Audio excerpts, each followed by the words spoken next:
in notable food and retail establishments, including university campuses, airline VIP lounges, restaurant spas, boutiques, and on the set of Dancing with the Stars, just to name a few of her locations. And then she started getting that question from entrepreneurs: what are you doing? How is this working? How are you doing this? That tends to happen when you create success. You get a lot of looky-loos being like, what are you doing there? So she then started working in training and working with entrepreneurs to help them figure out the strategies that they needed to use. She is extremely passionate about what she does, and she is somebody who really has a servant's heart. That she is the kind of person who shows up and says, how can I help? How can I serve? How can I contribute? And I think that's got to be my favorite quality about Naja. So Naja, welcome. We're so excited to have you on. I am so glad to be here. Hi, hi, hi. To be back. I've been here all Hello. day. Can you hear me? Yeah, I know. Since absolutely. And when she says all day, really, we started at what, like 6 a.m. your time with our Yeah, six, pre-meeting. So sure. it really is all day. It really is. Thank you so much, Amy, for the introduction. And I just am looking forward to Welcome. sharing some things with you all. So, yes, yes, yes. Okay, hi everyone. Welcome to Five Signs. You're playing small and how to finally build your dream business. I want to really just jump in because I have a lot to share today. But before you do, if you have not already headed on over to watchnowlive2017.com, now is definitely the time. If you're on Facebook watching this as a live stream, a live broadcast, then go to watchnow2017.com because I just gave you my first little freebie, which is a solutions worksheet that's going to help you go along with this training right now. Okay. Also, post any questions that you might have because I will be answering questions at the end. And I am going to have a fun offer. So be sure to stick around. So I feel like I've been introducing myself all day long. And before I introduce myself yet again, for those who may not have heard the interview that I had with Michelle, I just wanted to really kind of let's just make sure that you are the right place. You are in the right place, and this is for you, okay? So this is really for you if you know you've got what it takes to be successful and you're tired of playing small. You believe investing in yourself isn't only about jumping on every free webinar, which I see so often, but also about taking what you learn to the next level and implementing, keyword, implementing what you learn for real, true results. And you feel like you're in a life transition, as happens for many of us at different stages of our lives, and you want to see what may be possible in this next chapter.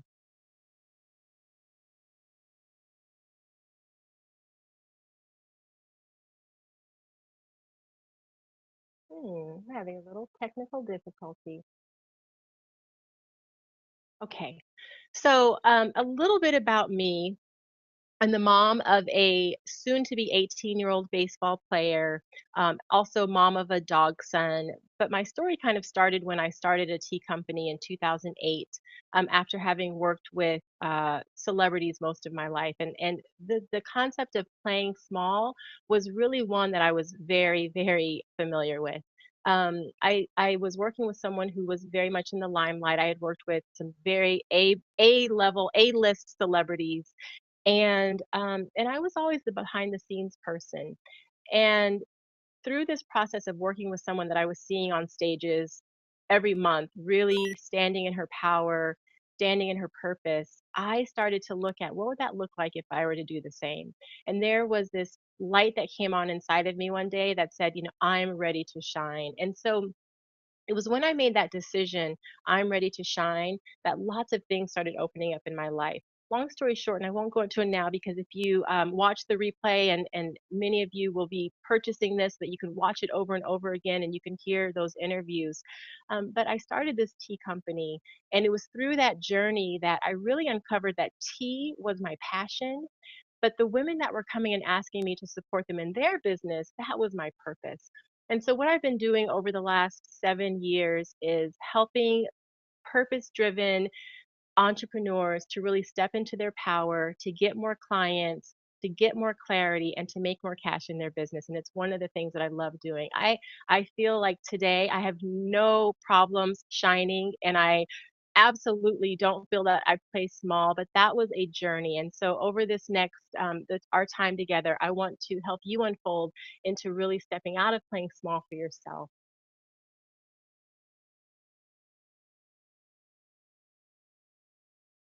So when you hear the question, are you playing too small?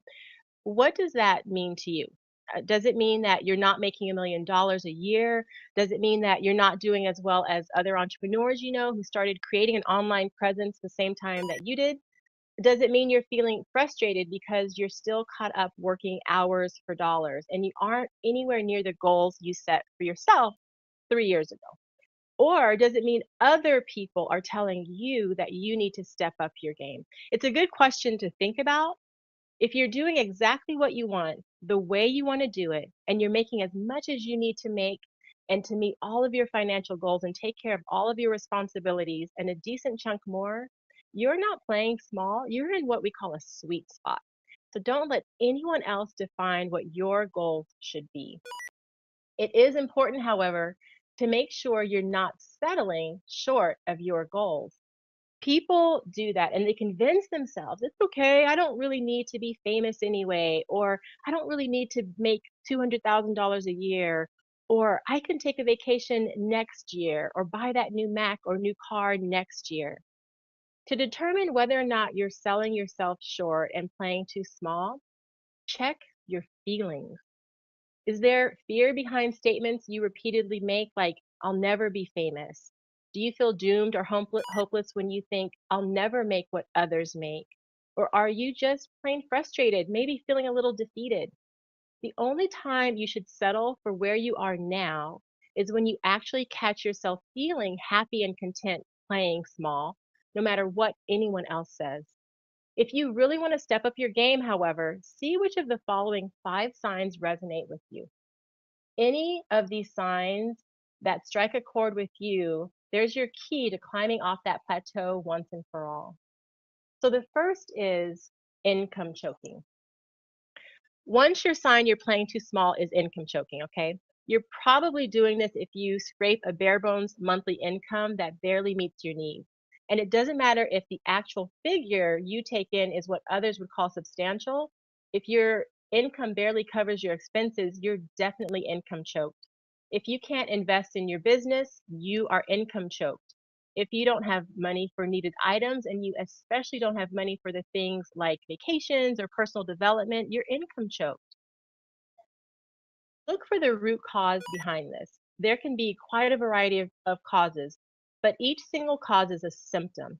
Almost always, the root cause behind income choking is not having a practical, workable financial plan in place with milestones and deadlines and goals. Okay. A big problem coaches and entrepreneurs often face is focusing too much on clients. And I know you can never focus too much on clients in some ways, but if you're neglecting, excuse me, I have an animal here. So every once in a while, he likes to come and see what mommy is doing. Um, so I'm just going to take a quick moment.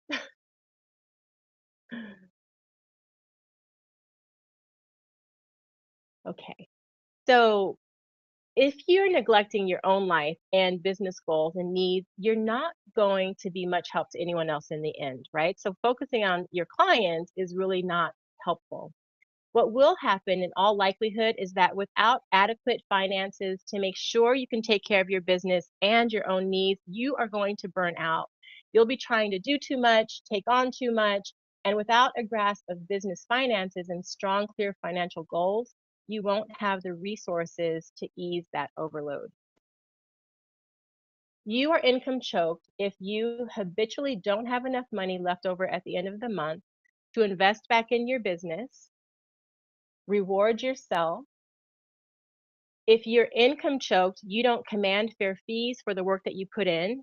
You don't help worthy causes, whether that's a charity you'd like to support or sending your daughter or your son on that once in a lifetime senior trip to wherever. Sure, you can donate time instead of money, and I bet you already do. Many of us do many of us entrepreneurs, particularly women entrepreneurs, do.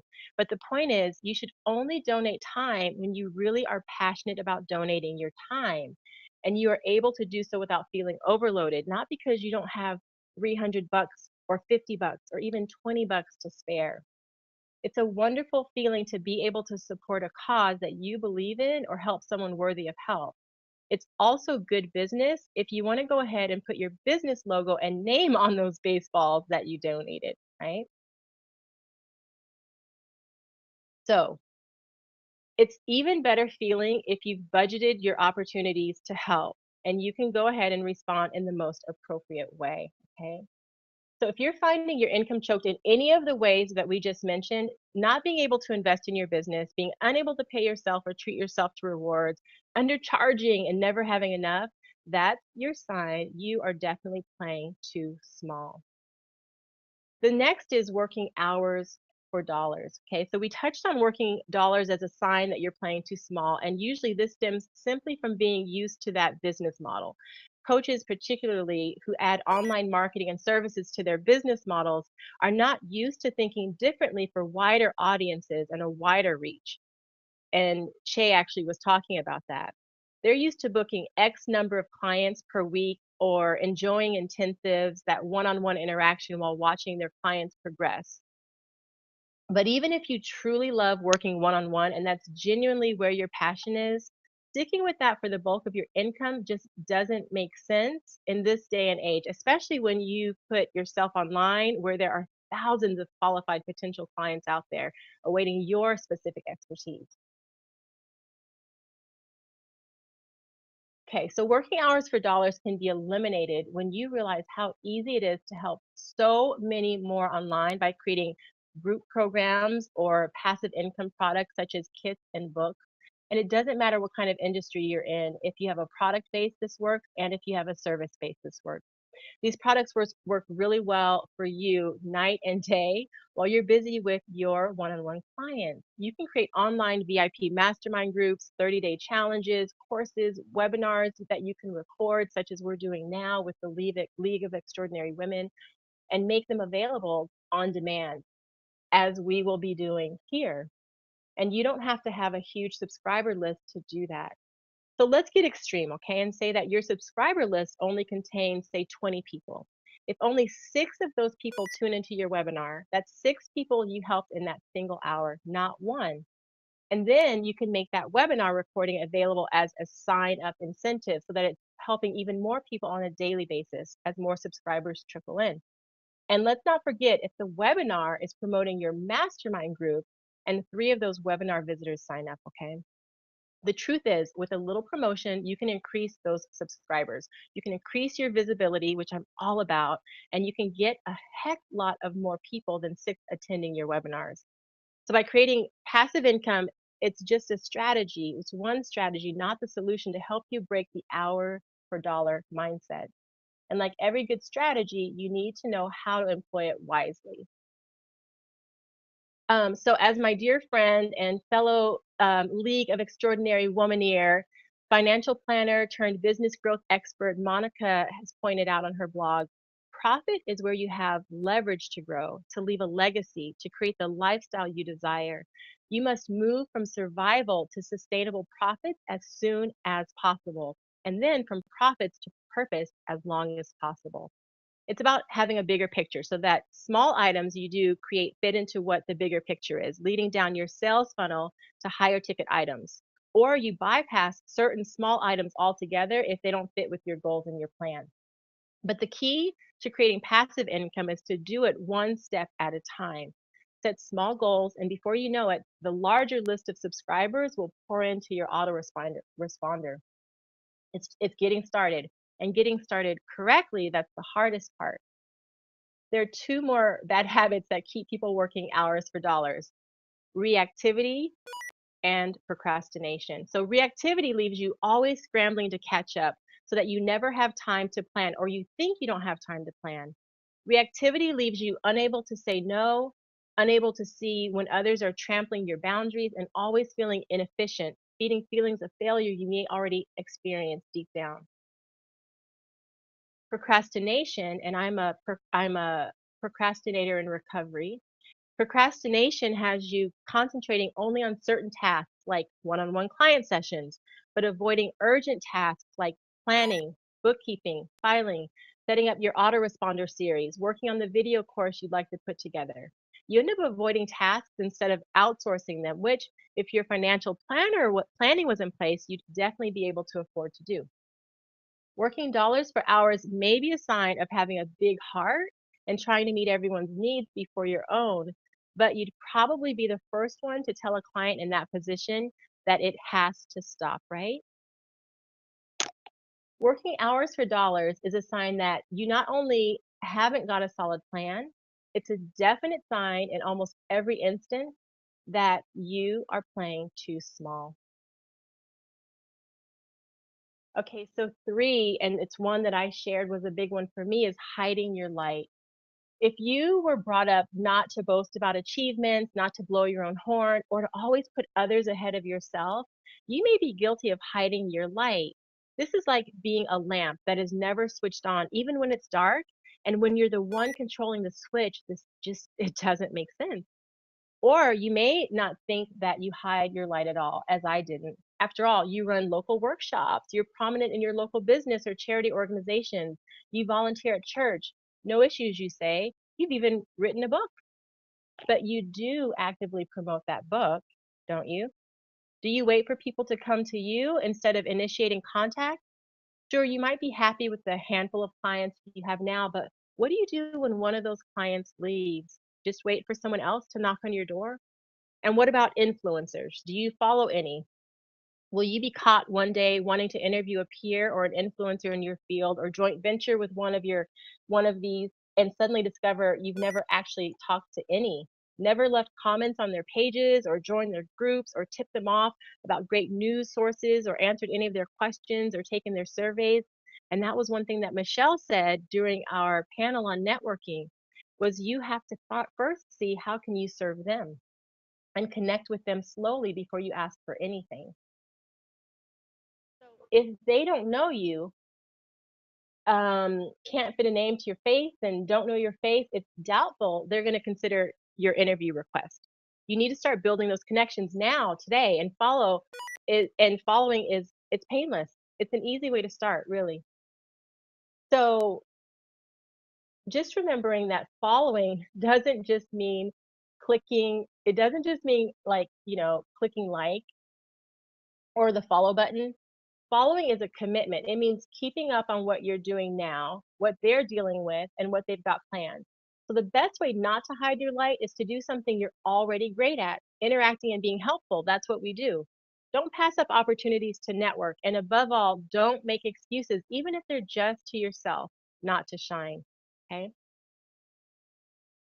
So 15 is your next is fear and insecurity. So at first glance, fear and insecurity might seem like odd problems for coaches to have, but coaches are no less immune to fear and insecurity than anyone else. Business coaches are just as susceptible, sometimes more, to fear as any other type of coach or online entrepreneur. But it's easy to operate out of confidence when you're focused on your clients, on helping them succeed. It's a lot harder to stay confident when you try to focus on helping yourself, take care of your own needs, and above all, promote yourself as an expert.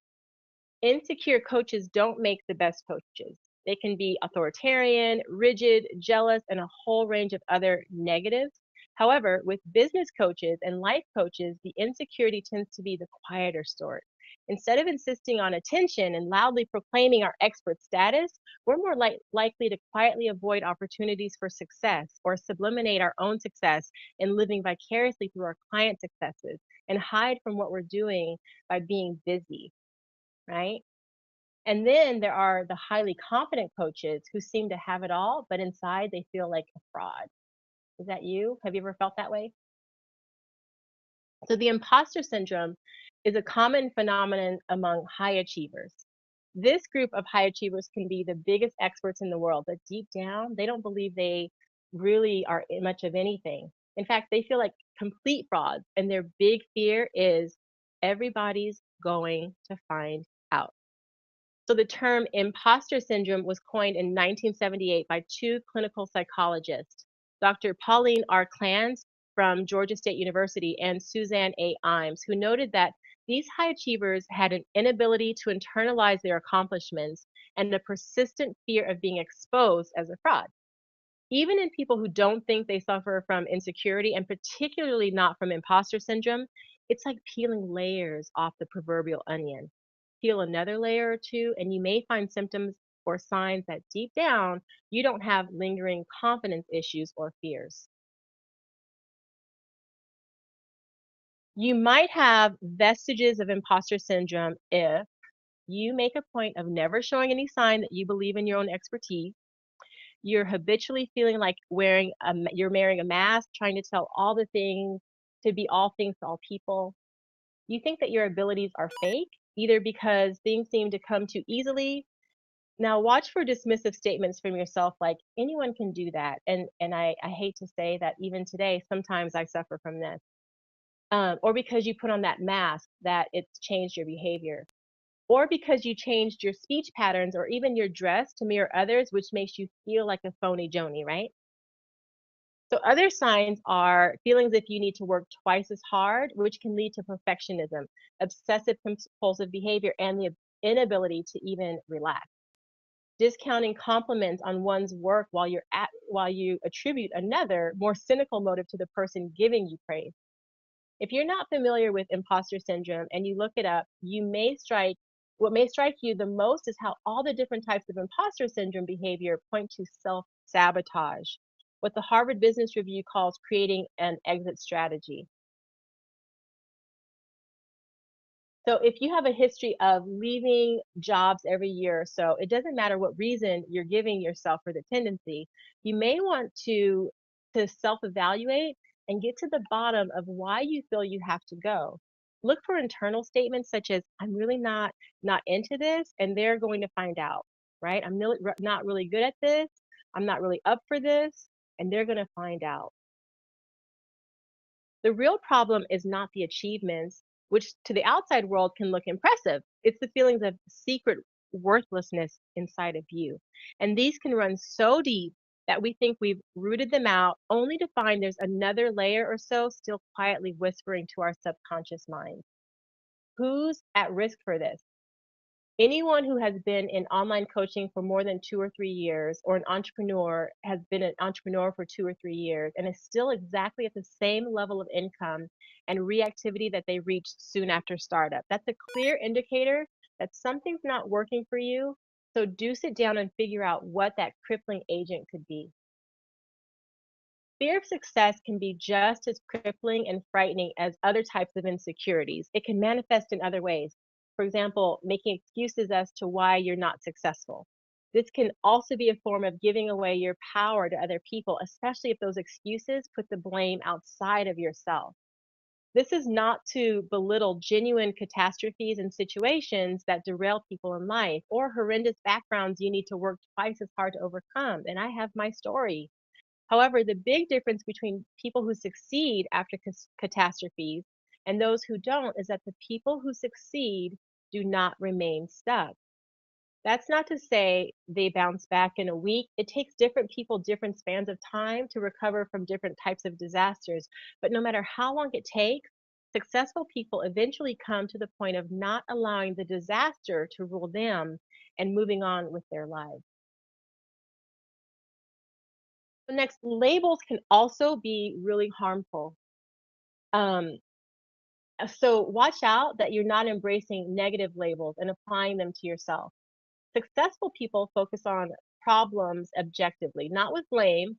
And labels are usually all about blaming and shaming. And I am so adverse to labels. From parents or teachers, the popular kids in the school clique, and even from abusive bosses and coworkers, especially early on in your working life. What's really harmful when you keep the labels that are thrown at you and use them on yourself. Fear has so many faces. Sometimes it masquerades as achievement. Sometimes it turns us into victims or paralyzes us completely. But as William DeFore says on his site, just beyond the veil of your fears and negative perceptions there resides a world of phenomenal power and possibility.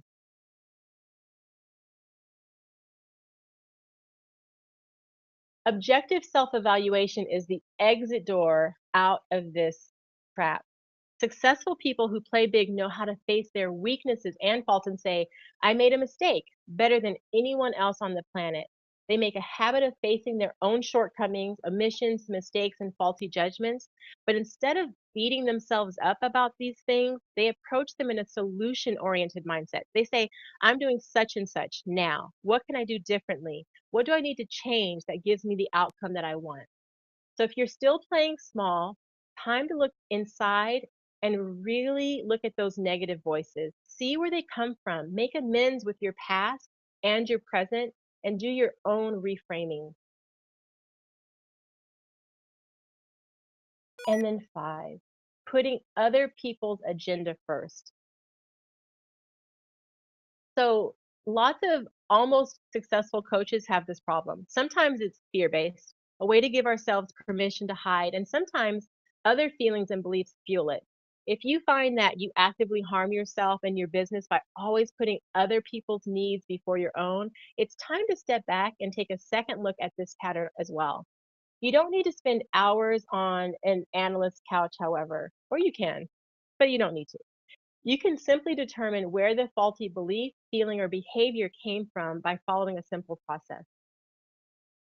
Next time you catch yourself berating yourself with a negative self talk or making a familiar excuse, stop yourself immediately and ask yourself, is this really true? Here's an example. Is this really true? Am I really stupid? And be sure to answer aloud, no, I really am not stupid at all. Sometimes simply doing this every time you catch yourself internally beating yourself up with a repetitive negative thought, replacing it with a factual correction is enough. If you have to, however, you can also prove your new truth to yourself. Example, is it really true that I'm a failure? No, in fact, asking myself this question right now and facing my habits prove that I'm not a failure. I'm a proactive learner who's changing negative patterns. We all experience vilification at some time in our lives. Even Olympic athletes are not exempt. Witness the French pole vaulter Rene Lavanier, who was booed every time he appeared by the largely Brazilian crowd in the 2016 Rio Summer Olympics. You may remember. And again, when he accepted his silver medal, the crowd actually reduced him to tears. And this is a guy used to toughing out injuries, working under all conditions, facing obstacles, and persevering. Yet this crowd made a game out of booing him every time he appeared for no apparent reason. It's understandable that he broke down on this occasion, but does that crowd deserve to dole out abuse? No, no, no, no. Was the crowd right to resort to mass bullying, jeering at someone else's hard earned victory? Of course not. Yes, that hurts, but your inner booer has probably long since fallen silent. So don't give away your power to him or to her. Your inner bully's taunts are no more accurate or right today as they were back then. You can bet this guy isn't going to hide for the rest of his life because a bunch of yahoos and trolls behave like bullies. And you don't have to hide or keep hiding for yourself either. What would you say to one of the people booing if you could? Probably something like, hey, that guy worked really hard for this, and his silver medal proves he's the second best pole vaulter in the world, while you're just mean and ugly, and you get your power from bullying people. So be quiet. Do that for your own inner bully if you have to. Stick up for your own inner child. Stick up for yourself. Oh, and it helps to remember that bullies are never reasonable or fair or right. So remember that for yourself as well. So identify where you get the negative label, feeling, or belief. Whose voice do you hear when you beat yourself up? Who really said that to you? Sometimes even one incident can stamp a negative label in our brains for a lifetime. Was it something you were taught in school by a frustrated, angry teacher who would really rather had been deep sea fishing for a living off the Florida Keys? A parent giving to belittling you? Were you the family or class scapegoat? Was it something you heard again and again, like a vinyl record stuck on replay? No matter whose voice you hear saying those things, they probably originated in childhood, said by fallible people with problems of their own. Asking yourself, was this source credible? Was he or she right? At this point should help you realize, no, they weren't. Anticipate change. Ask yourself what could be different without that negative belief or conviction. What could you achieve? What will being free of that allow you to do? Visualization is so powerful. Visualize that positive change. Realize that you can literally just toss away that outdated belief or habit and choose a new proactive one to replace it. Banish the negative belief. Excuse me. There's a process for banishing negative beliefs. So try it out. No matter how silly it seems, say, no, I'm not, whatever the false statement asserted is. So try that now. No, I'm not, whatever that negative belief may be. Follow this up by stating your new reality, the one that replaces the negative thought. For example, no, I'm not doomed to fail. I have as much right as anyone else to follow my goals, and I'm following them now. Look for supporting beliefs. So you can also back your new statement up immediately and in the days to come by adding facts to support your new belief. This is especially important if you have imposter syndrome and have trouble believing good things about yourself and your future. So, a simple example, I'm a success today. I took care of all three priorities on my list, on my to do list. This proves I can keep promises, especially promises to myself. So after a week of using your to-do list effectively, you can build on your statement by adding, I've done all three priorities on my to-do list every single day for a week. And don't belittle yourself if your success is a small one like this. Small successes are the foundation stones of great ones.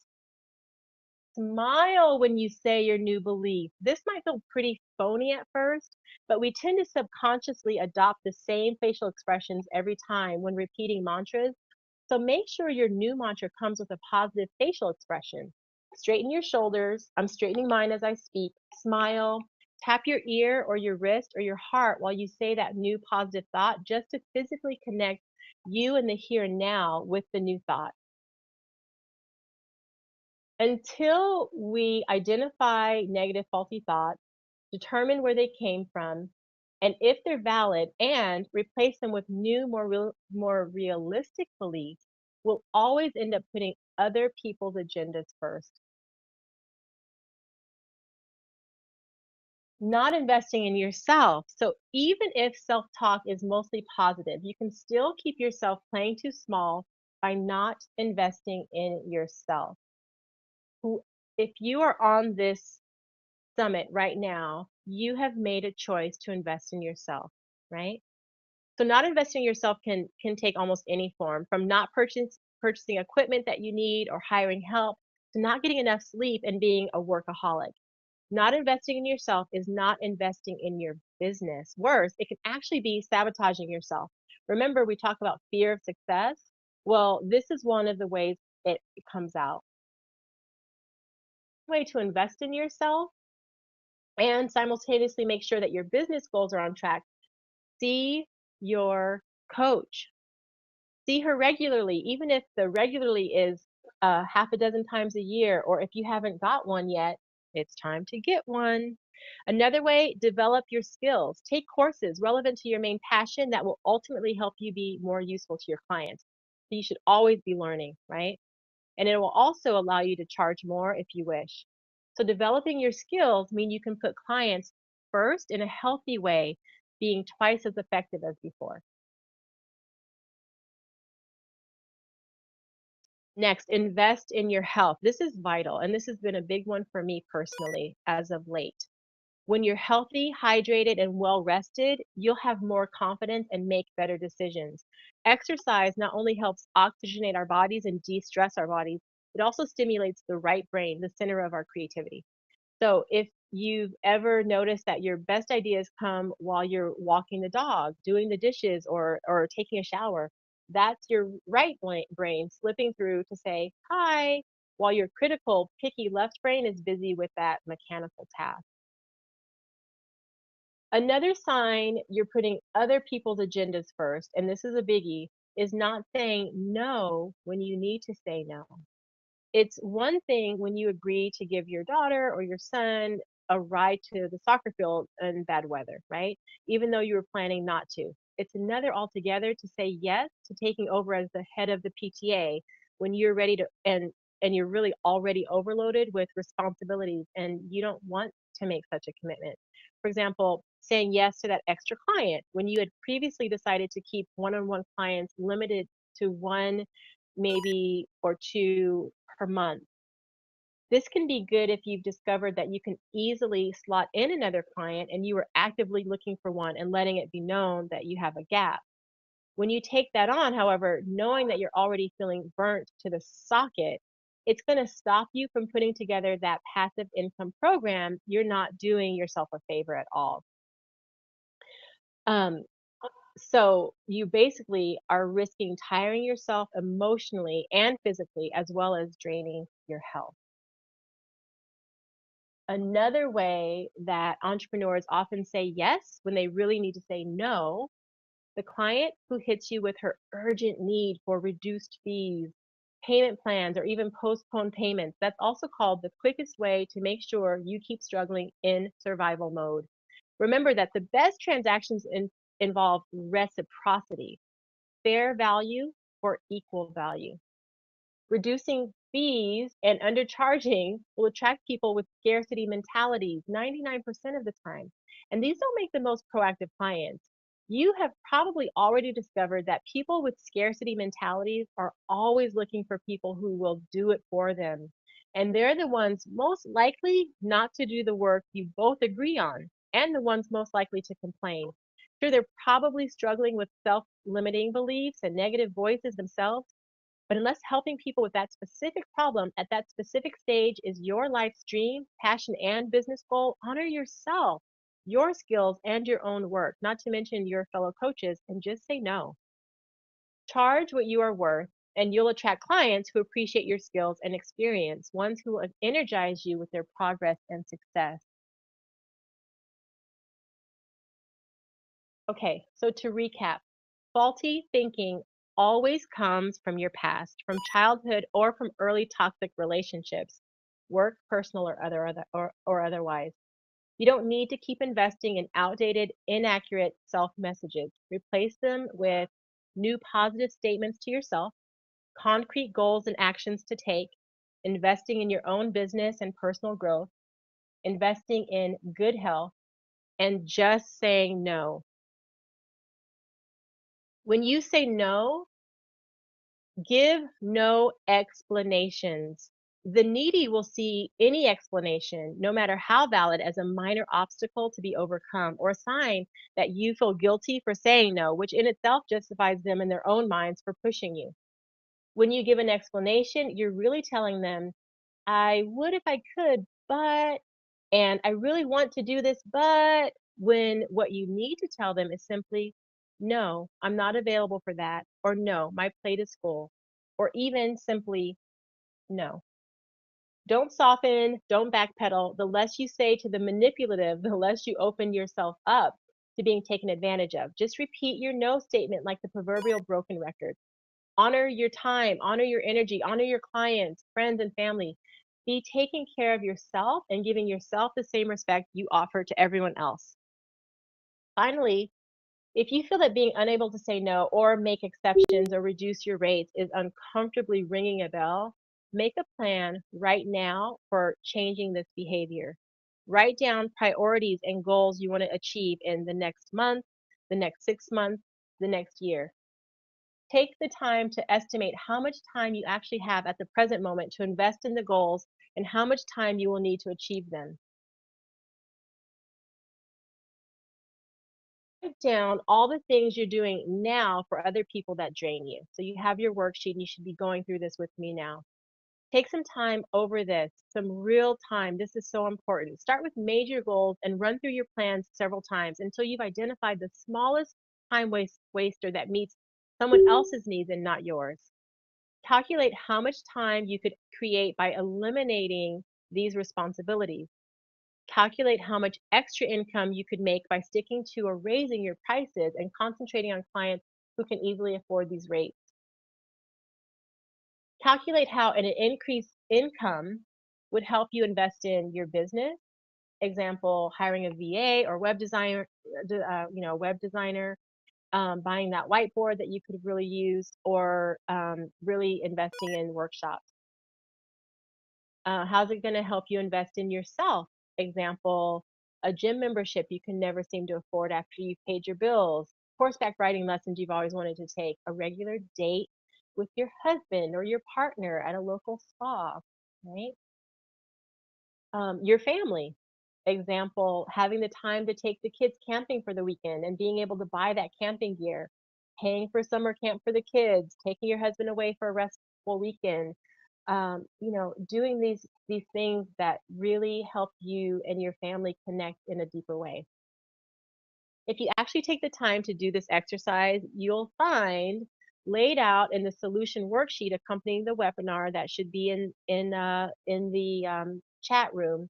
You should find yourself pleasantly surprised and excited, not by airy fairy dreams that will happen someday, but by the very real advantages you can help yourself in the immediate future just by changing a few habits. So, in conclusion, let's recap the 5 signs that you're playing too small, okay? So 1 is income choking, feeling as if you're always in survival mode financially. 2, hours for dollars, also a sign of reactivity and, dare we admit it, laziness, possibly, maybe. What do you think? Even though you end up creating twice as much stress and work by continuing to do this. Hiding your light, no matter how busy or active you are. If it's a reactive or passive busyness, for example, volunteering only when people ask you, and they can often ask too many times and too much, or waiting for clients to come to you, then you're definitely not letting yourself shine, not showing them the real you, the one with rich gifts to offer. You have rich gifts to offer. Fear and insecurity. We may not think this describes us, but if we look closer, we might see that we do have some patterns holding us tightly by the ankles, stemming from fear. For example, living through your clients, secretly suffering from even a twinge of the imposter syndrome, and the biggie that keeps you in reactive mode, fear of success. 5, putting other people's agendas first. So this can come from any of the fears we mentioned, from cultural values we were brought up with, from negative reinforcement in childhood that still leaves us with the vestiges of low self-esteem, and finally, just from faulty perceptions and being able to properly, effectively say no when we need to. All these signs are symptomatic. Doing any of these things, even one, usually means you're playing too small. You don't need to aim for the moon immediately. You can start small too if you have to. Identify and change one negative pattern at a time. You might find that the one small tweak is all it takes to get you back on track again with your business progress.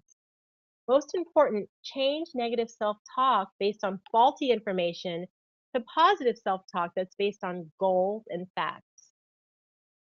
Be good to yourself by treating yourself like one of your own clients. If you feel you need more of a plan for authentically growing your business and turning dreams and quote unquote some days into goals you can reach and start acting out on it today, take a look at what I have to offer to you now. From dream to done. Okay, so I'm going to share this program that I have, From Dream to Done. It's a quick and easy self-study course that will guide you in creating your personal and professional action plan, making sure your present and future match up and come to pass. Identify what's missing, how to make sure your business keeps running and growing even when life throws you a curveball, learning to be flexible while still sticking to your goals, and much, much more. And I'm going to quickly just tell you what each of these modules has and tell you how you can get this, okay? So the first module is about building your business of your dreams. Module 2, dream bigger. What do you really want out of your life?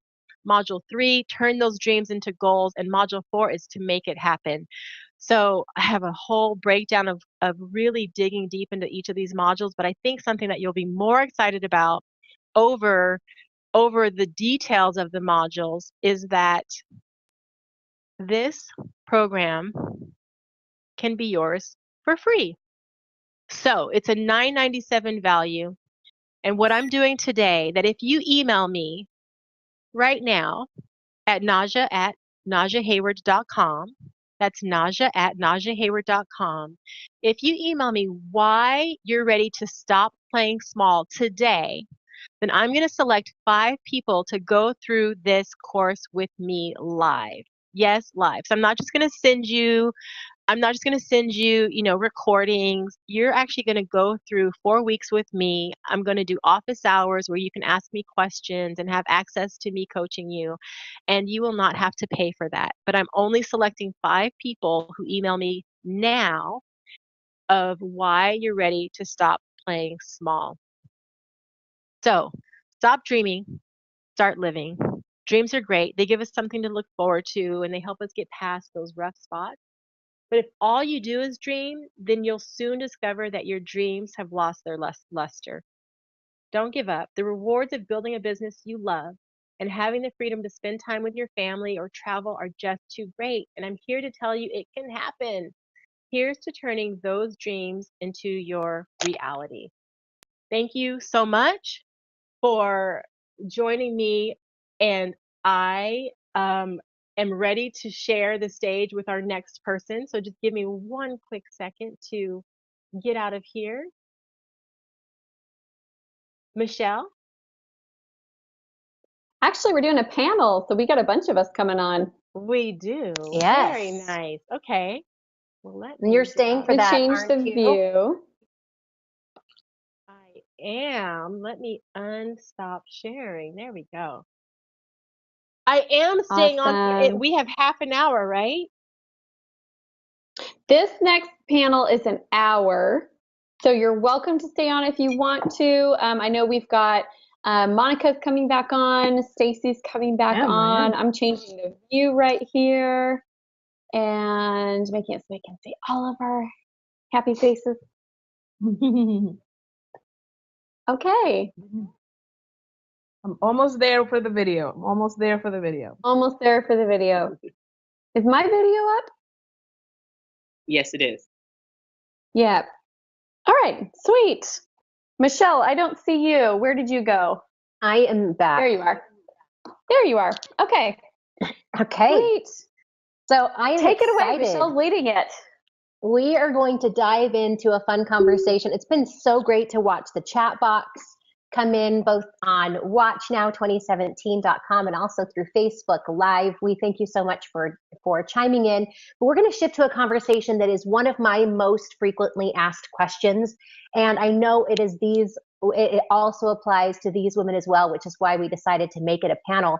But I am so surprised how often after I get off a stage speaking at a live event, how many women will come up to me afterwards and say, how do you do this? Because I don't think I can maintain a business and save my marriage or save my kids or build strong relationships without giving up the things that I love most. And so just at the same time, while we are sharing tips and tools with you to grow businesses, we also want to share with you some practical ideas and tips that we use to grow our relationships at the same time, because I truly believe that you can grow a thriving business without sacrificing a meaningful personal life, and that you can do so with the support of the family, friends, spouses, partners, even kids, where they're actually cheering you on instead of you feeling like you're being torn into those places. And so among us, we have children, we have relationships, we have marriages, and we are going to share with you some things that work for us. And we hope that in the chat box, you will share the things that are working for you.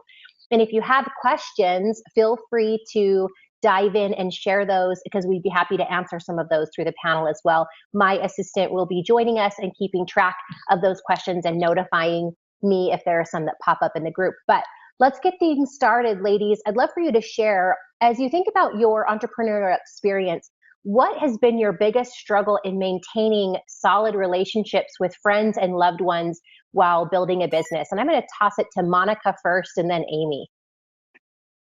Great question. I think that as our businesses change, so do our relationships. to be honest with you. When I first started, a lot of my friends were also starting. They were also like in the hustle and in the, achieving of it all. And the challenge came because my children were very small and some folks didn't have any children. And so they couldn't understand, why do you worked all day, you worked all weekend, why can't you get out for blah blah blah? And I'm like, I am a mother. It doesn't work like that, right? And so I've noticed that from the very beginning, I had to train myself very early to honor my boundaries and to make powerful requests, like very clear, don't beat around the bush requests. I think sometimes as women, we tend to get soft around demands because we don't want to show up demanding. But, for me, I didn't have that kind of time. I had to be very clear. I was managing too many, they're juggling too many balls up in the air. And so I had to be very clear. I need an extra day for this deadline, or I need, support in babysitting so that I can finish a particular report, etc. So I would say that what I have discovered is, number one, that my friendships and relationships change as I have changed, and be okay with that, make peace with that. You can't take everybody with you. And then two, be very honest and clear and rigorous about your boundaries, because to the extent that you honor them, the people around you will as well. I think that's so important. And to that point, I think that we fear the change, but the reality is that the change is okay. And that we get to choose and watch those who continue to support us, and they get to come with us. And those who don't, it's okay to let them go. And I think we'll talk a little bit more about that in the most loving way, but I appreciate you sharing that struggle. Amy, what would you say is the biggest struggle that you have seen over the last decade as you've grown your businesses? With relationships, any kind of relationships, I got so caught up in listening to Monica that I was like, I can't even remember what the original question was. So all relationships, biggest challenge. Sure. Biggest With challenge friends, for me is ones. time. Yeah, it's time. Right. It really is time for me because my family is very consuming. My business is very consuming. And so what I've had to do is redefine the relationships in terms of time. So I may not talk to my friends every day. I may not go out to lunch. In fact, I never go out to lunch.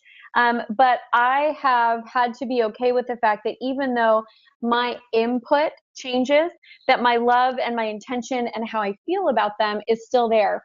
And I've been able to maintain a lot of really good relationships. They've just shifted.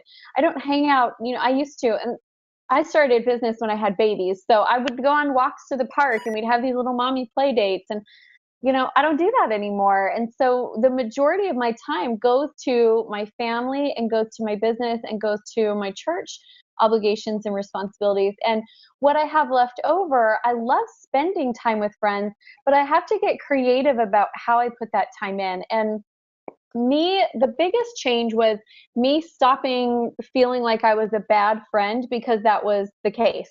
I am a good friend. I love my friends. I hope they know that they could call me if they had something going on in their life, and know that I'm going to be there and talk with them and pray with them and support them.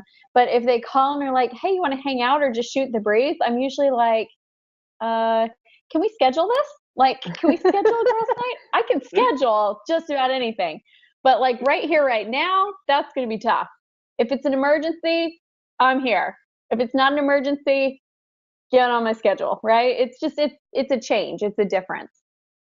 Well, and you both speak to boundaries, which are totally healthy, and setting time. And I've tried to say, I had a friend say, if you have to schedule time with me or your spouse or your kids or whatever, then you're way too busy. And I said, that is an interesting perception, but of course I'm here for you if it's an emergency. But if I can schedule time with you, then I can be present. But if you call me right now and I'm in the middle of a project, or I've got a call that's happening in 10 minutes, I can't give you my full me, and I want to give you that. And so I think that's great. And I think that you'll hear today, those of you who are watching and listening, you'll hear some different ideas, and some may be different or foreign to you. Try them on, see if they'll fit. Some might feel like they fit like a glove. So it doesn't have to be done any one way. You can choose, and also be mindful about the stages that you are in your relationships and in your business that need the most attention right now, which is totally great. So I want to get you to weigh in, both Naja and Stacy. What do you feel like has been the biggest struggle in maintaining solid relationships while you're building your business? Let's go with Naja, then to Stacy. So I tend to believe that balance is a lie, and that at any given moment, one thing is going to have more attention than another. And I've given myself permission firstly, I'm a single woman. I think you all are married, right? So as a single woman, it's kind of nice to date, it'd be nice to, have a date once in a while. And so I do have to make time for that. But I have really given myself permission to know that there are seasons of my business that my business is going to get the majority, if not my full attention, and that other things in my life may suffer. The one thing that will never suffer is my son, right? So he's the priority, and then my business. And I always say, like, I don't have the bandwidth. I give 100% to everything that I do. So to give my 100% to my son and 100% to my business, I don't have another 100%, and so one of the questions, what's the challenge? I really have come to see it as, I don't allow it to be a challenge anymore. It is what it is today. My son's graduating, he's moving off, he's a man almost, and so he's not under my care anymore, which is going to give me room for other things in my life. My friends know this, and I think I've also mindfully attracted people. Like Monica's one of my best friends, and she's an entrepreneur, and we collaborate. I talk to her all the time. We just always happen to talk about business, but she knows that if there's a conversation that needs to be had for me on my personal life, or her and her personal life, things happening with her family, things happening with mine, we give each other permission. But we also know it's like, we're entrepreneurs, and we're in our grind. And so I try not to make it a challenge. And unfortunately, that also has meant, and maybe this is the challenge, that I've weeded some people out of my life who maybe could not, that wasn't okay for them. And I totally respect that. Sure, absolutely. Stacy? So I'm loving what everyone is saying in response to the challenges around relationships. So the best way for me to summarize, I call them interesting learning curves instead of challenges. But my learning curve was, everyone doesn't deserve a seat in my front row. And I actually teach and train about that. Some people need to be moved to the balcony of your life. And that's just the reality. And I had to be okay with it. Hello, somebody. As my publicist, Latanya, would say. So the deal is, as I was growing as an entrepreneur, not everyone has our same mindset. You have to be 2 parts cray-cray and actual doer to get it done, right? That's what I say. Not the normal person can really endeavor to become an entrepreneur. And I couldn't have the same conversations with friends who didn't understand that, and who were still in a different mindset, without judgment. No shame, no judgment. It was just, they were in a different space than I was. So I couldn't stay on the phone talking about the same old issue and problem with their relationships or their boyfriend or their husband that they didn't want to change. And 2 hours have gone and I've done nothing for my business. I can't get that time back. So I had to learn how to treat people, or show people how to treat me. So here's the big truth unveiled in the League of Extraordinary Women.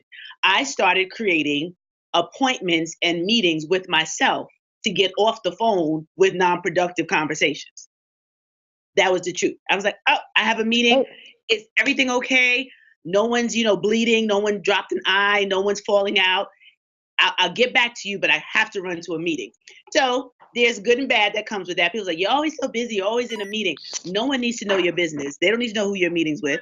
You need to know what you have to do to be productive. You heard an amazing presentation that Naja just gave on how you structure yourself and really give yourself permission to be.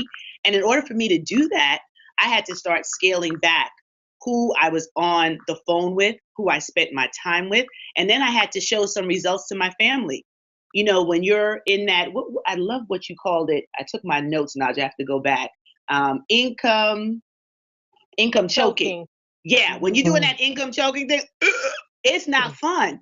And your husband and your children, they want to see some results. They want to know that your time and your investment away from family time actually has a return on the investment. So I had to go through a whole learning curve, and some people didn't like it.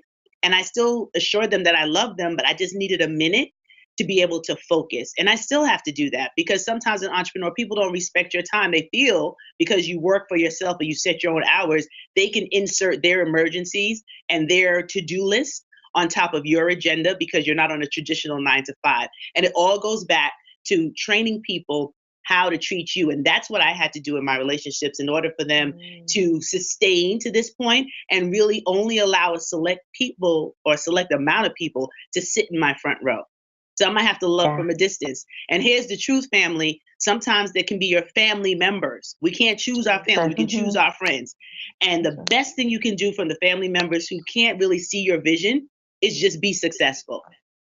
And let that example show them why you had to be diligent and consistent and conscientious and work hard, and that your conversations are not going to be about things that in your opinion are frivolous because they're not helping you to grow and advance. And that's just a whole nother mindset conversation. Once again, no shame, no shade, as my girlfriend D. Marshall would say, but the truth is, in order for me to grow, I had to be willing to show people how to treat me in the relationship so that they can benefit, because sometimes people just don't know what to do.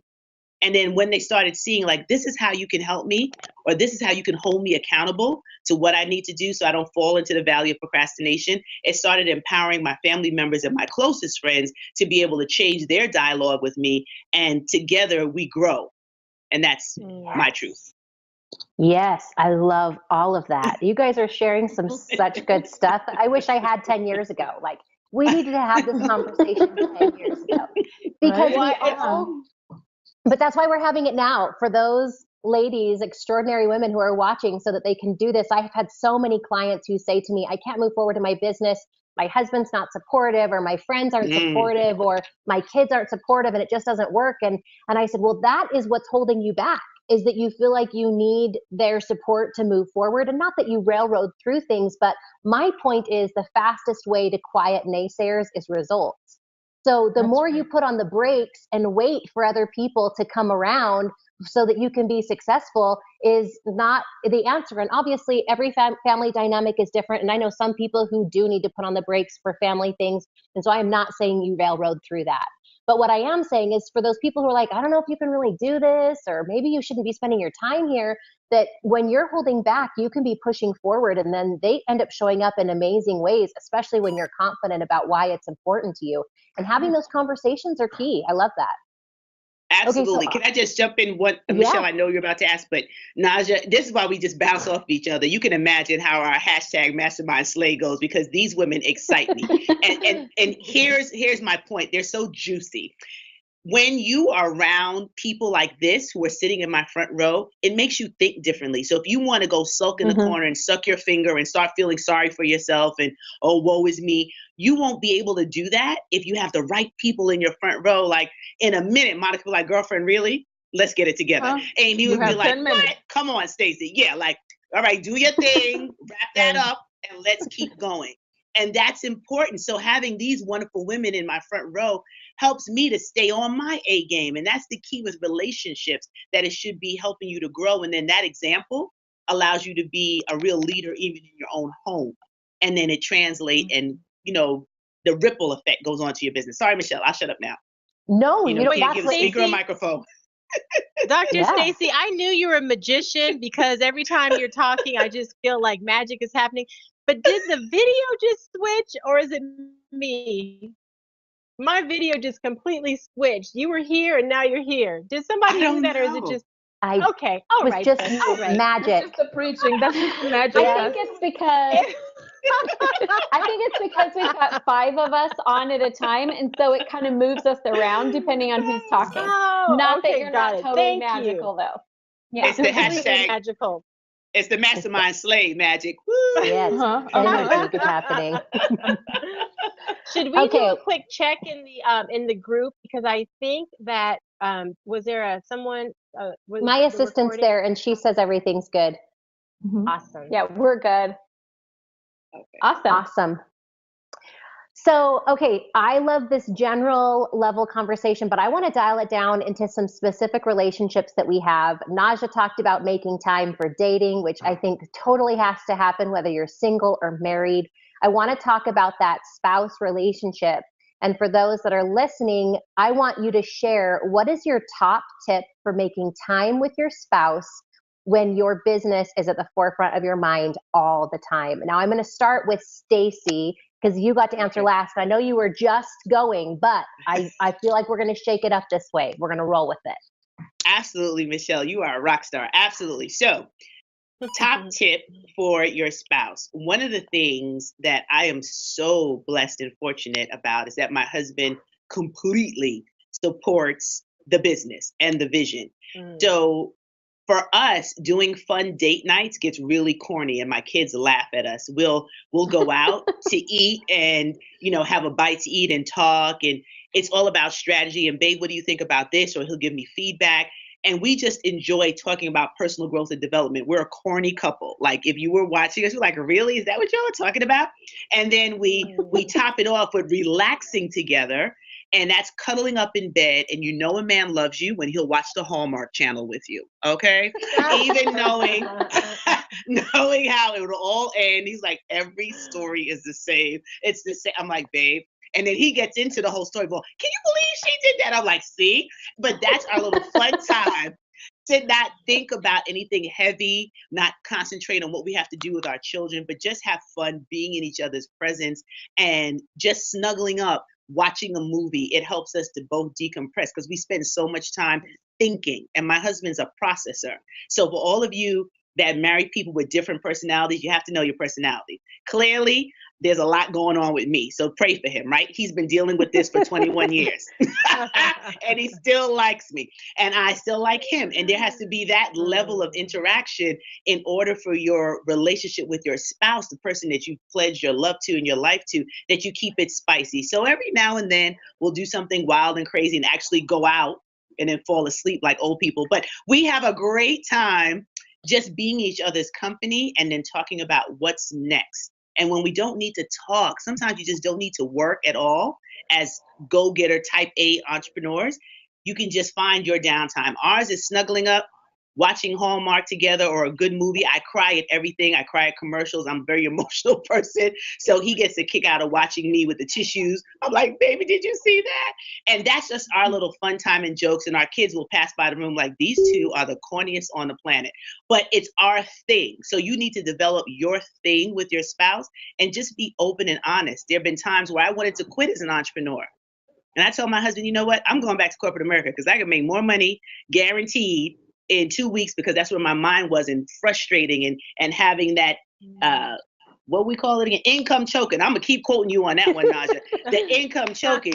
And he was like, are you out of your blasted mind? He was like, we have come too far. I invested way too much. You suck it up, get it together, and keep moving. I was like, oh no, he didn't. But if I didn't have that, it wouldn't allow me to keep going. So it's fostering that real honest conversation that has kept my spouse still with me, still loving me, still seeing past my faults. And I realize everyone doesn't have that. But if you're in a stage where you're choosing who you want to marry or who you want your spouse to be, make sure that they honor who you are at the core and will support you for better and for worse. That's my story. I love that. Stacey, Amy, I'm going to toss it over to you next. How do you keep your spouse at the top?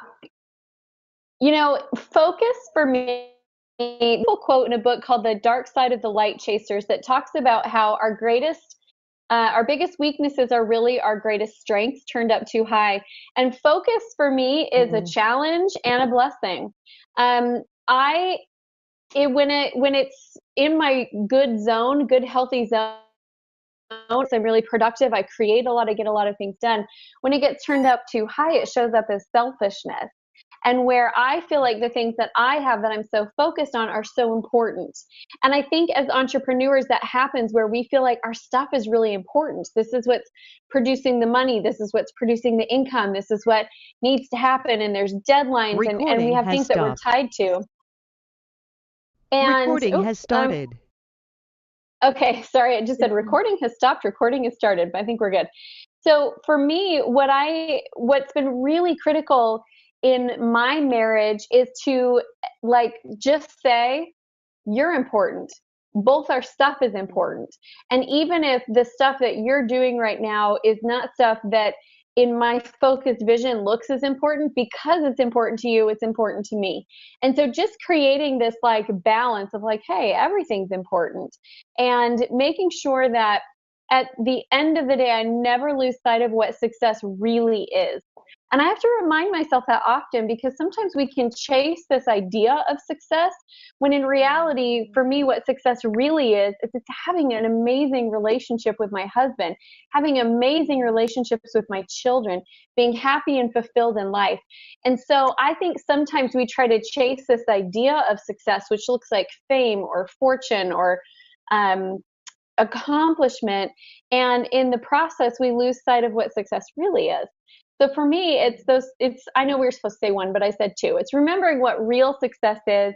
And it's also just saying you're important, your stuff is important, and not creating a hierarchy of who's got, like mine outweighs yours or yours outweighs mine. It's like, no, it's all important. Let's figure out how we're going to make everything fit together. Well, and talking about it is good too, because you could be saying something and they're perceiving it in a different way, and being able to say, hey, you're important, your stuff is important. I know I'm not saying mine's more important than another is sometimes needs to be said, even though you don't think it does. And so sometimes you have to say the things, even though you don't think that they need to be said, because there is confusion. I appreciate you saying that. Mm-hmm. Okay. Monica, we're going to go to you next. What is your top tip for making time for your favorite love?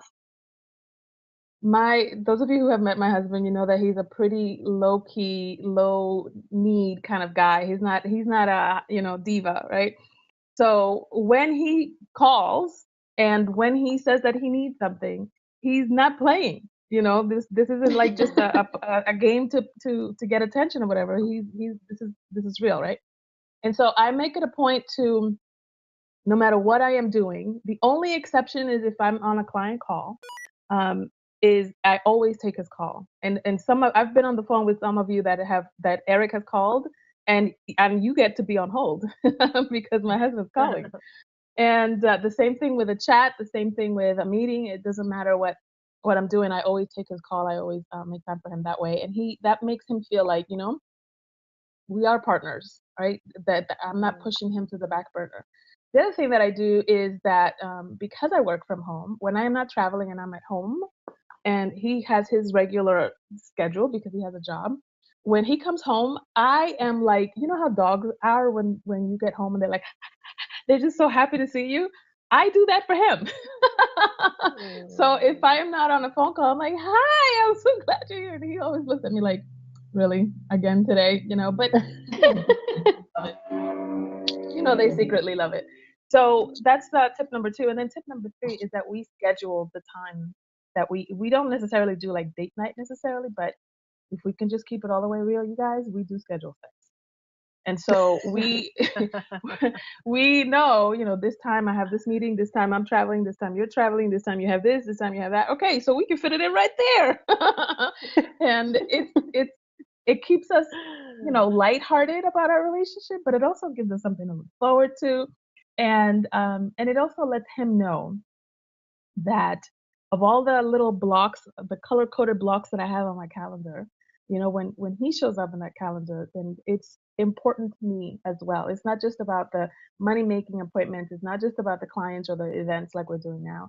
It's also about making sure that that he knows that I chose him. When I said I do, I chose him, and I keep choosing him every day.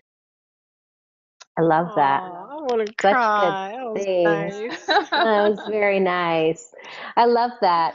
See, it's been interesting learning experience. Is that what you said, Stacey? Learning curves in my relationship. I have to say, I think that while I've learned plenty of things in my business, one of the things I get to learn the most, or have learned the most, is how I put my relationships in there. And while my husband wants to know very little about my business, in fact, it stresses him out if I talk about the things that are stressing me out. And so I've had to learn that I can't use him as a sounding board. And some people are like, well, that's terrible. He should listen to you. And I have to say, no, if that's the way he can cope, and I can find other people to be a sounding board. I can have the mastermind Slay be my sounding board. I can have my other good friends and my accountability partner be my sounding board. And part of that is he's happy to listen in the end for me to say, hey, I had this thing and I had this struggle and this is what I'm doing moving forward. He likes to know the details, but at any point it's stressful. He is so risk adverse, and he is so, if it's hard, just go get a job and somebody will pay you a check all the time and you never have to go up and down. And you could make a lot of money working for somebody else. And it's not him not being supportive, it's him being practical. Like, if this is hard, there are easier ways to make money. That's right. But we've come My a long husband's way exactly the in that. same way, Michelle. It's so funny. My husband's See? the same And way. protective. It's not just that they're Yes. not, we view it as not supportive. What it really is they're being protective. You know, my husband, Steven, he is awesome. And he totally gets now the entrepreneur thing. He works with me in the business. But I'm telling you, still, if somebody's mean to me, it's like, do you want me to talk to them? I'm like, no, I don't want you to call this person that was not kind to me. Like, I don't want you to do that. But it's that feeling of, I want you to be happy. I want you to be calm. I want you to be experiencing joy. And whatever I can change in your settings around you to make that happen, I'll do it. Because that's really, if you look at the man's role historically, they're that protector. And he still feels it. Like, he needs to make sure that your world is okay. And so they just don't always understand that sometimes quitting the business is really not what we want to hear. You know? Right. That's right. And now And he we knows all not to say appreciate that. Stephen. Yes. He's Stephen taken very for the good care of win. all Yes. of us. So thank you. best. Shout out to Stephen. Well, before we move on, Naja, I want you to share, because I know we have women listening that are single. How do you make time for love in your life, and how do you seek that out? And do you have routines around that help you make sure that you get out in the world and go on dates and have those kind of relationships?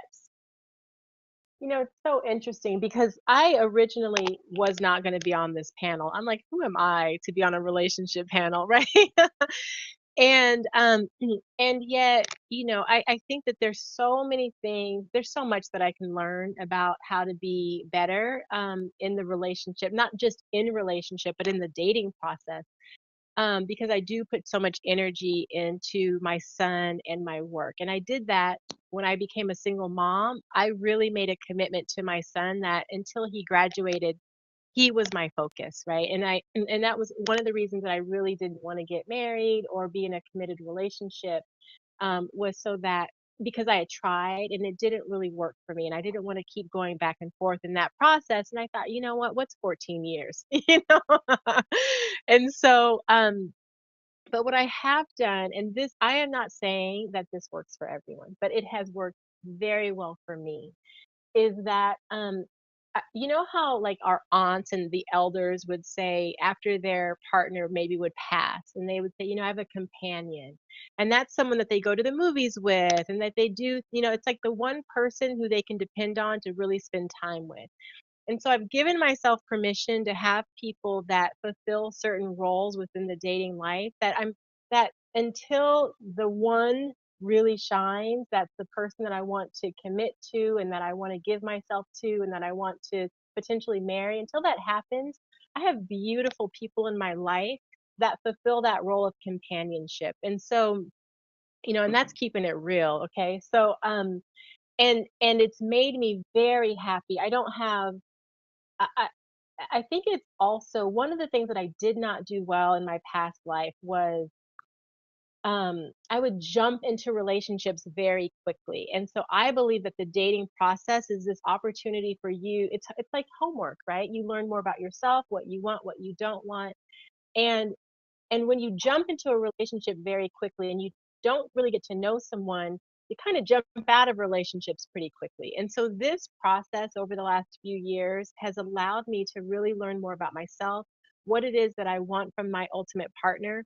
And so that's what it is. I've kind of given myself permission to have to those moments that I have free time.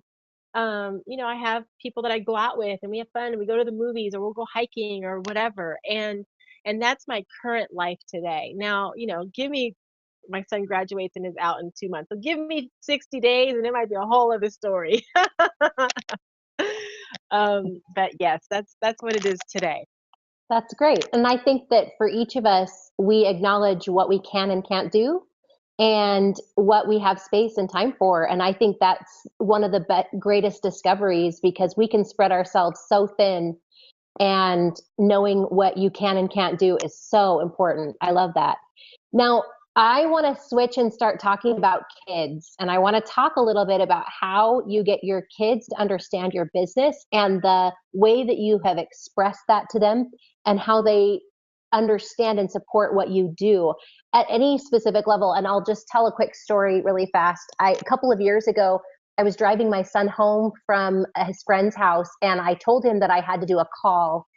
And he is 5 at the time, so super young. And he says, "Oh, I'm so sick of Startup Princess."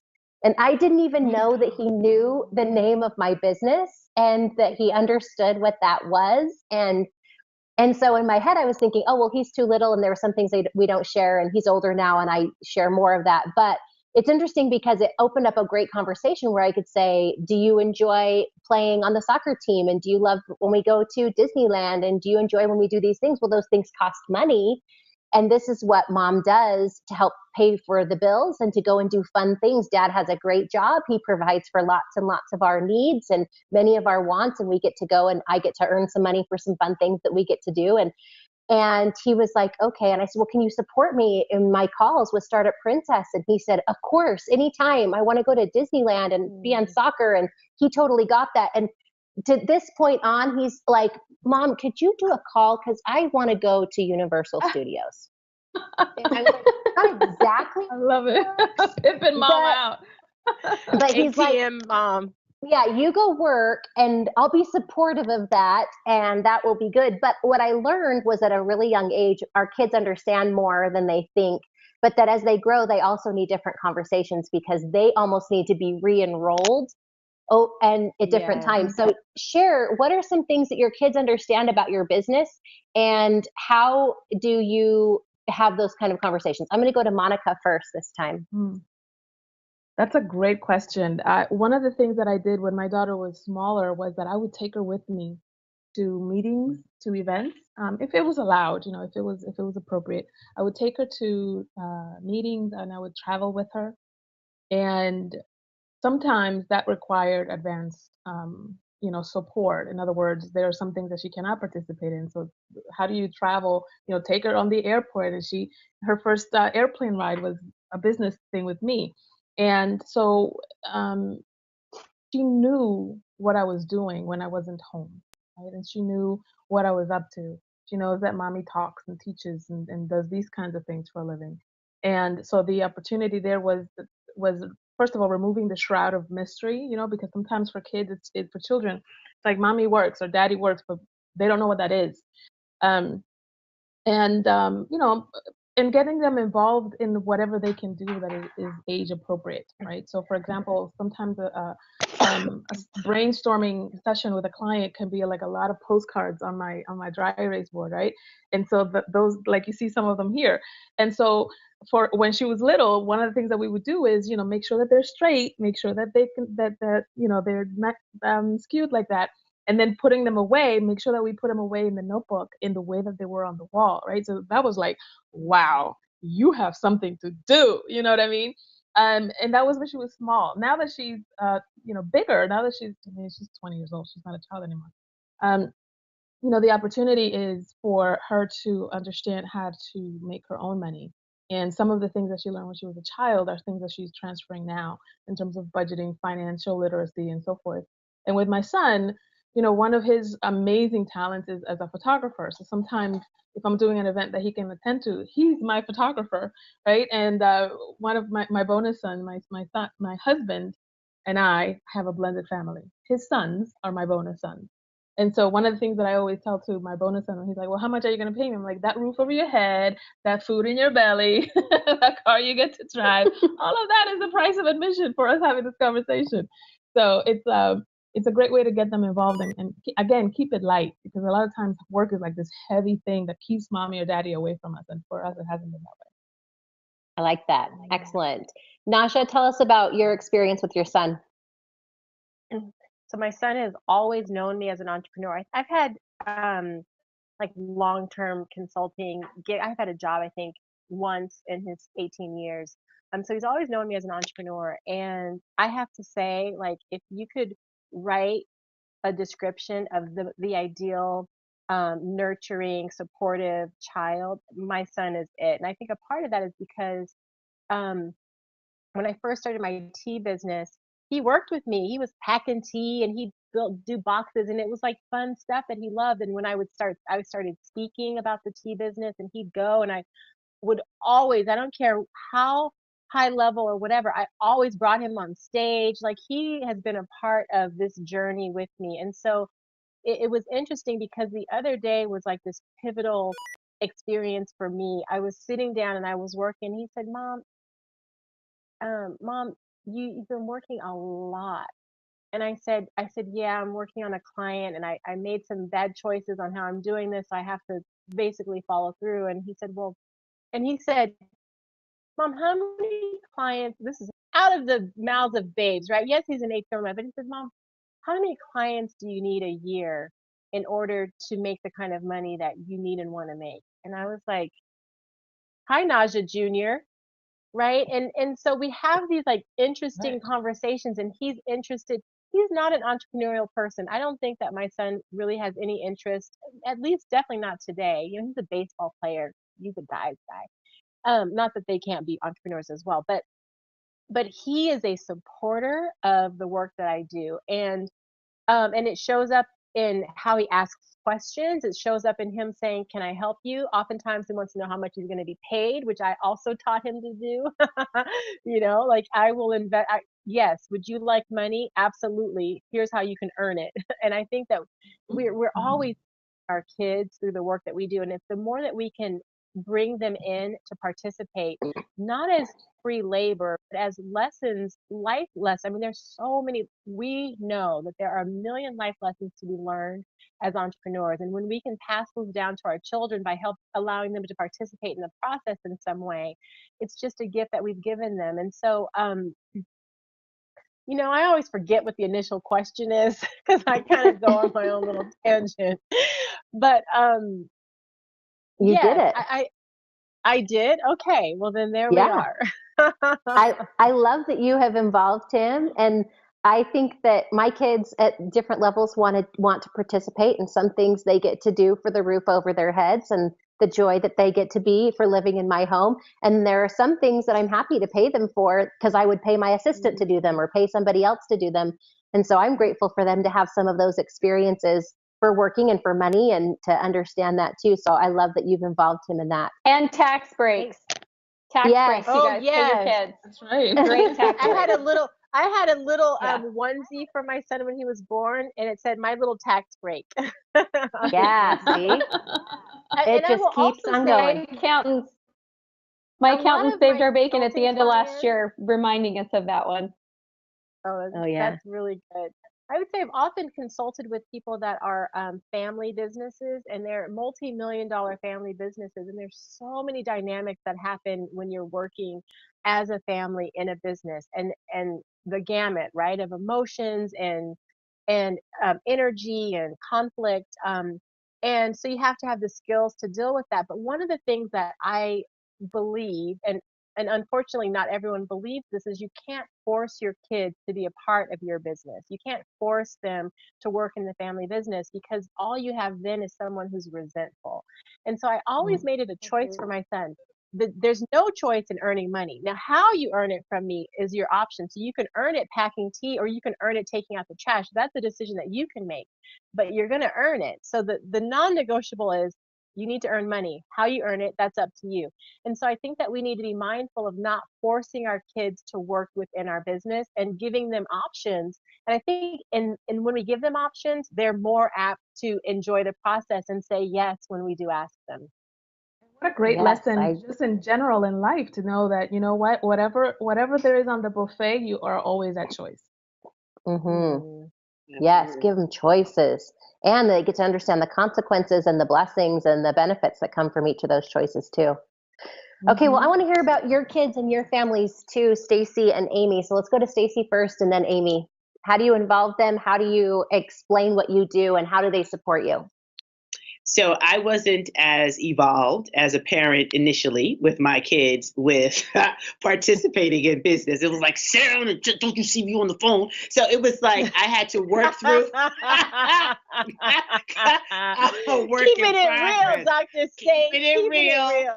Keeping it real. I Exactly. admire you, Naja. You are my hero. I admire Michelle and Monica and Amy. That wasn't initially it because my kids were always with me and they would participate young, but I would be on presentations doing calls and they want to scream and tumble and jump. And that was my mistake without separating because they were so used to being with me all the time that it was a little bit of like, oh my God, I am not this mother that can deal with the noise and still present. So I had to learn that it's not my kids' fault. They didn't choose to go into business. So I had to learn how to recalibrate when they were younger, especially my oldest. And then as they started growing, here's mistake number 2 that I made. I'm just keeping it 100% in our League of Extraordinary Women. I used to do a lot and still do a lot of volunteer work, but I knew there was a problem when my son went to school and told his teacher that I worked for my sorority. I was like, what? They're not paying the bills. But it just showed me the balance of time that I was putting in. And that was like, whoo, that was an eye opener just from a child's perspective, how they viewed the work that I did. And then as he got older, my oldest, he would help out at events because I still own an event company and he would put things out and I would give him negotiate fees because I'm a West Indian woman and there was nothing about getting paid for doing the thing that you were supposed to do in your house because you live here and you breathe and you have clothes. So now, come on now, pass the offering plate. It was none of that. None of that. Like you have a meal on the table, you got clothes on your back. I don't hear nothing about. I didn't know what allowance was. My mother was like, "What? I allow you to live." So I had to learn. I had to learn about. Okay, maybe we can compensate and give some encouragement for doing your chores, etc. Fast forward to today, where my 2 sons are 19 and 13, and the 19-year-old, I call him Samoa Fair because he's just there for the camera, lights and action. And the youngest one I call Old Man Jenkins because he was here before. And they both participate in different ways now, and they understand it because we started to sit down and have family discussions and family meetings about the business and what I'm doing, where they can benefit, what's the benefit to them. And I'm really excited because Old Man Jenkins has a love of music. He always has, getting in trouble in school for talking, humming, tapping, just can't keep still, talking in class. Well, he got that honest, but he always had his love for music. So now he's actually DJing. And he's very good and he has an old soul. He's DJ'd for adult events, networking events, and programs that I've had. And that's his space. He has his business cards now. And my husband does photography and videography. So we have this granted group, which is another level to what we're building. And Old Man Jenkins is on the wheel of steel, like he's been DJing for 20 years. But it's old music. It's not the current, what you would think a child would be with the hip hop. I mean, he listens to some of that, but he knows how to appropriately play music for business events. And that's the niche that we're building him out in and having a good time. And he's doing his projections and realizing what it is that he wants to do. And I'll just share this last thing in closing. When I believe it was Michelle and Najee were talking about different stories or times when your children said something to you. We were driving in the car coming home from a hospital visit, just to give you context, nothing about business. And he looked at me and he said, "Mom, you're building this the right way." I said, "Excuse me, son?" At that time, I think he was 10 going on 11. He said, you're building multiple streams of income." My husband was driving. He almost crashed the car. I was like, is this 10-year-old back here talking about multiple streams of income? But he knew it. And I said, "What does that mean?" He said, "Oh, Ma, don't worry about it. I'm going to be your FA when I get older." I said, "My FA?" He was like, "Financial advisor, Ma." I was like blown away. 10 going CFA, on 11. Like, if you're right. You're certified financial advisor. 10 going on CFO, some of your company. Yeah, clearly. So that's the running joke with my team that he's going to have us trading on NASDAQ before I know it. But that's the joy in them seeing what you do more than what you say. And That's it's exactly evolved. right. So went from crazy mommy telling us to shut your mouth, don't you hear? To, okay, so let's talk about how we're going to increase these revenues and how you're going to build your space. Because at the end of the day, I'm turning this over to you all. Prayerfully, you keep it and grow it. But if you can't, that I can do the right things to scale it so you can sell it. So at any rate, that we work this thing together as a family. And my kids are two of my greatest supporters in addition to my husband. And it's been a joy, them seeing all the mistakes I've made, but being able to bounce back. And that's what my oldest said to me just maybe a year or two ago. He said, Mommy, a lot of people don't see what you go through on the back end, but I just want you to know that I see you and thank you for the sacrifice. So I'm getting teary-eyed saying it because that's the joy of children. So that's my story, and I'm sticking to it. I love that. Thank you. Awesome. Amy, share about your family and your kids. Oh, sorry. Yeah, I would love to. I also want to just invite people, those of you who are joining us and you're watching on Facebook, head over to watchnow2017.com. And if you have some questions that you want to ask us, post in the chat. I think this conversation right here, honestly, for women in business is probably one of the most critical conversations. And you all have situations that you've got going on that you look at and you go, I can't do it because. So ask some questions. We'd love to give you some ideas and some feedback. So join us on watchnow2017.com. Post your questions in the chat box. That is actually the only way that we're seeing your questions real time, because we're streaming to all of our individual Facebook channels. And so if you post on one of our channels, we're probably not going to see it right away. So post them in the chat and we'd be happy to answer those. So I started my first business when my oldest son was about 2 months old. So my children have always grown up in an entrepreneurial household. They don't really remember me any other way. However, in the beginning, my business was very much a hobby. And what I found is that the places that are more challenging for kids are when you're in transition. And so they adjust to how it is, and then business changes and things change and the needs change.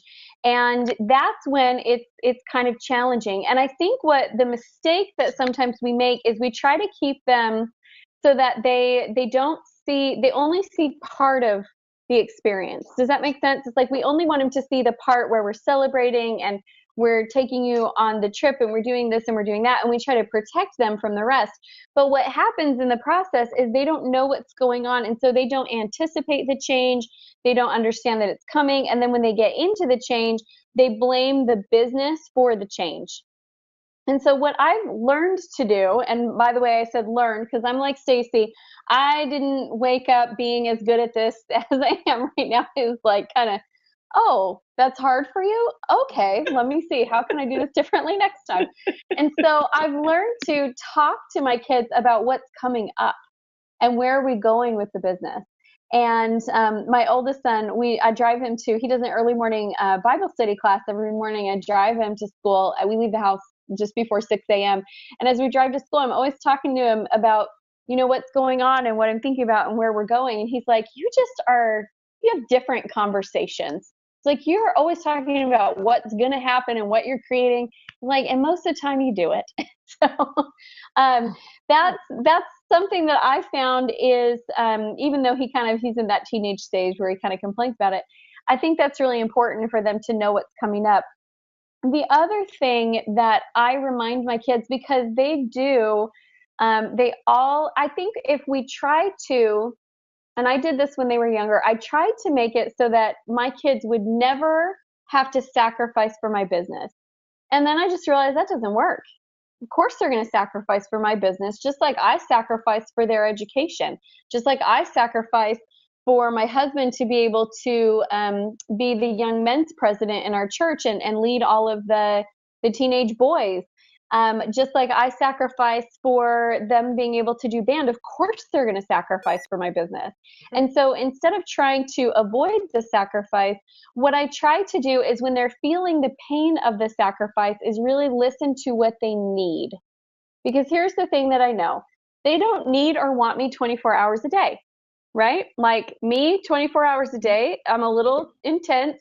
And my humor is really funny for a little while, and then I get on their nerves, right? So they enjoy it for a little bit, and then they're like, oh, Mom. And so what they do need from me is their emotional needs to be met. So for example, my second son came to me recently, and he was talking about he was having a hard time.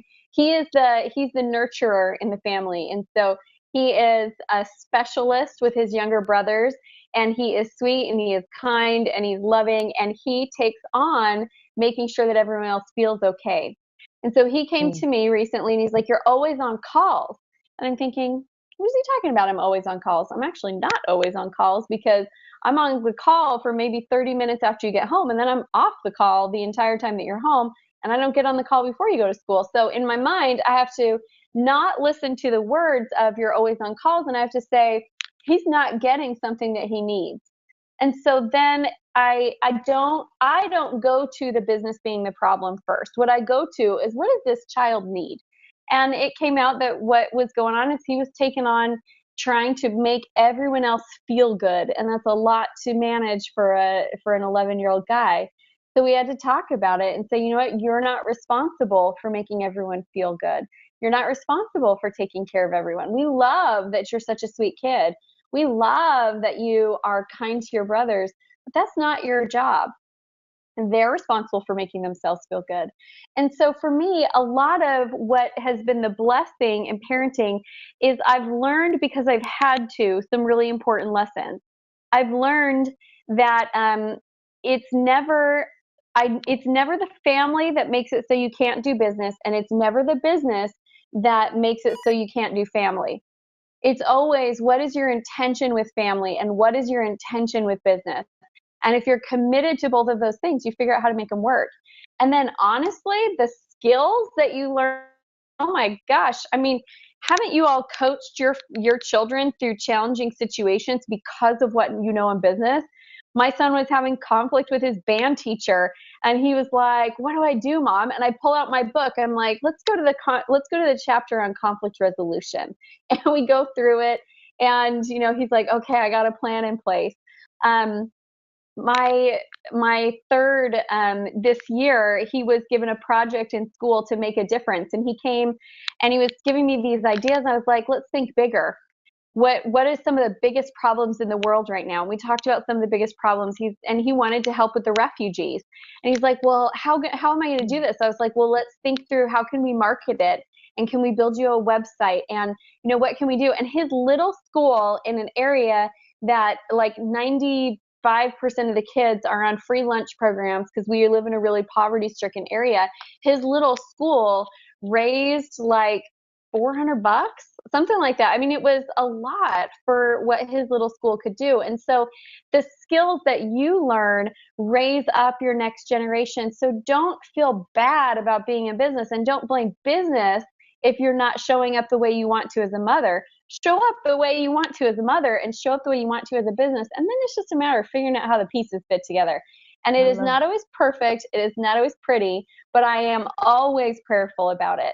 And God and I have this agreement that we made a long time ago, but when I take care of my family, then he blesses my business. And that's just our arrangement. So I know it's always going to work out. I'm always going to be able to take care of my family, and my business is always going to be fine, because we have that arrangement. And I just want to say,